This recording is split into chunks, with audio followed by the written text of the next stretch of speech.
Welcome to This Explainer. Okay, if you've ever had a truly groundbreaking concept, but you were stuck because you just didn't have the cash to actually build it, you're going to want to pay close attention. Today, we're unpacking a massive opportunity for innovators, builders, and problem solvers all across India. We're breaking down the official playbook for the Ministry of Micro, Small, and Medium Enterprises Idea Hackathon 6.0.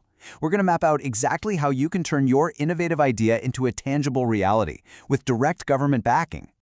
Okay, let's dive into this, because there is up to 15 lakh rupees. Yeah, 1.5 million rupees in funding on the line for approved ideas here. And it's important to note, this isn't just some generic grant. This financial support is specifically earmarked to help you develop a working prototype. Plus, selected ideas get crucial incubation support along with the funding. This is all about taking your concepts straight from the drawing board and bringing them into the real world. To really grasp what this hackathon is all about, we got to look at the big picture. This isn't just a small-scale competition. It ties directly into the Honorable Prime Minister's vision for a Viksit Bharat at 2047.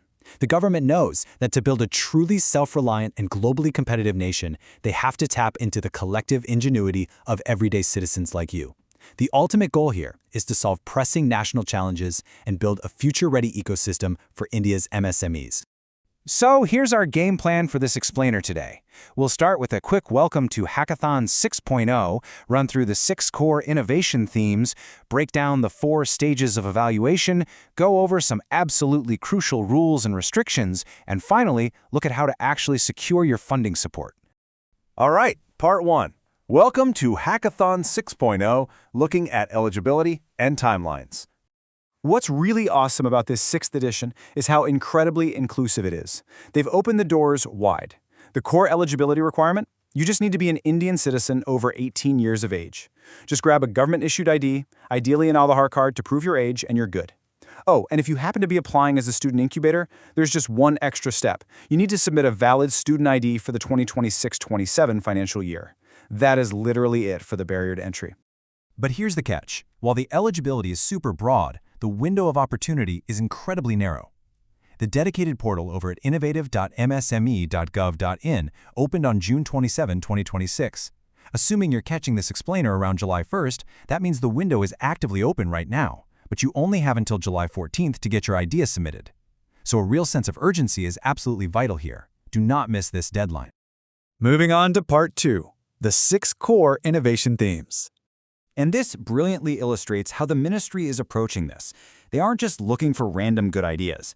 They've structured this hackathon into distinct pillars, meaning every single idea has to find its specific home addressing emerging requirements in the MSME sector. Let's look at exactly what those 6 themes are. Let's rapidly run through these so you can figure out your category. First up, renewable energy. Think solar power or green hydrogen. Second is energy efficiency. We're talking practical stuff like waste heat recovery. Third, automotive technology, which covers EV components and lightweight materials. Fourth is Industry 4.0 and 5.0, using AI and IoT to modernize manufacturing.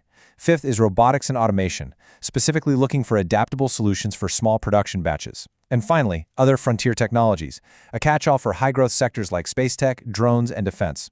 Your idea must squarely fit into one of these buckets. Next up, part 3, the 4 stages of evaluation, your path to funding. Now, I know the evaluation gauntlet can seem a little intimidating, but it's actually highly structured.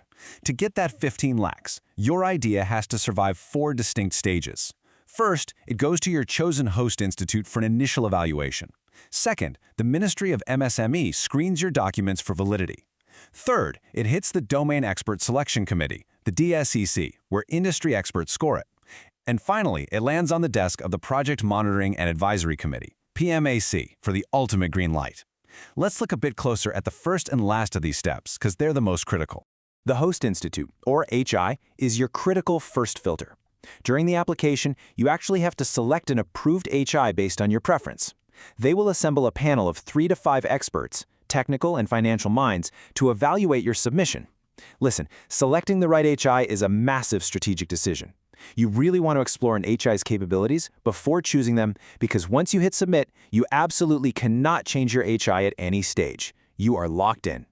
Then, at the very other end of the pipeline, you've got PMAC. Think of PMAC as the final boss. So the crucial point is this. Even if the industry experts absolutely love your idea at stage 3, PMAC holds the ultimate power over the financial assistance. The official documentation is very clear that PMAC has the right to reject any idea without assigning any reason at all. They are the ultimate gatekeepers. All right, part 4, crucial rules and restrictions. This is where you need to be really careful. The ministry has a strict zero-tolerance policy when it comes to duplicate submissions. You absolutely do want to submit your idea to one carefully researched and chosen host institute. You absolutely do not want to submit the same idea or even a substantially similar one to more than one HI. If you do, it's an immediate disqualification. You only get one shot with your concept, so make sure you aim it carefully. Next, let's break down some highly specific bureaucratic red flags for your actual application materials, specifically your concept note and block diagram. This process is designed to be totally blind and unbiased, meaning a fantastic idea will be thrown straight out if you accidentally dox yourself. You cannot include your phone number, your email, or your brand name. No references to research papers or newspaper articles. No info about any individuals or firms. Oh, and the incubee, which is you, and the mentor cannot be the same person. Submitting any false information or breaking these rules can literally get you blacklisted, so double-check everything. There's also a very specific mandate for student applicants. If you're applying as a student, you have to commit to actually completing the development of the prototype even if your academic program finishes.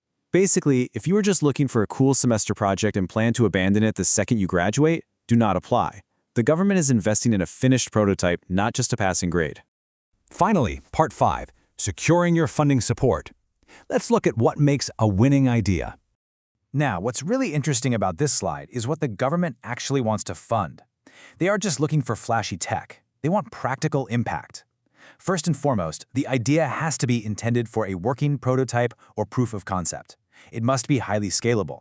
It needs to actively reduce the cost of living or reduce the cost of products or manufacturing processes. It should improve people's quality of life, and ideally, it should have a focus on clean and green energy initiatives. If your concept note checks all those boxes while fitting into one of the 6 themes, you've got yourself a seriously competitive application. Well, there you have it, the complete blueprint. You know the exact rules, you know the rigorous 4-stage evaluation process, and you know there's up to 15 locks waiting for ideas that can truly scale up and improve lives. The portal is open right now, but only until July 14th. So, I'll leave you with this. Is your idea ready to build the future of India? If the answer is yes, then it's time to get to work. Thanks so much for joining me for this explainer, and best of luck to all the innovators out there.